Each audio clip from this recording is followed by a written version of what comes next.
উপস্থিত আছেন সাতক্ষীরা জেলা। তার পার্টির ভিতরে কেউ আলাদা ছিল না। অনতিবিলম্বে আবার এই দিনটি জাতির কাছে একটি ঐতিহাসিক।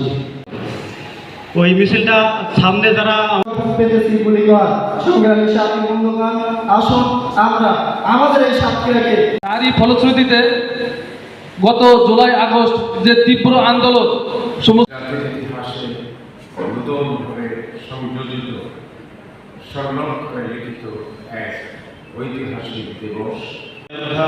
যারা শহীদ হয়েছেন তাদের রক্তের বিনিময়ে, তাদের আত্মত্যাগের বিনিময়ে বিভিন্ন রাজনৈতিক দলের ছাত্রলীগ আছে, তারা একত্রিত হওয়ার চেষ্টা করতেছে।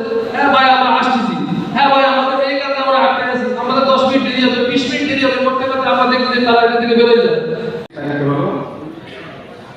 আমরা একটা স্বাধীনতা পেয়েছিলাম।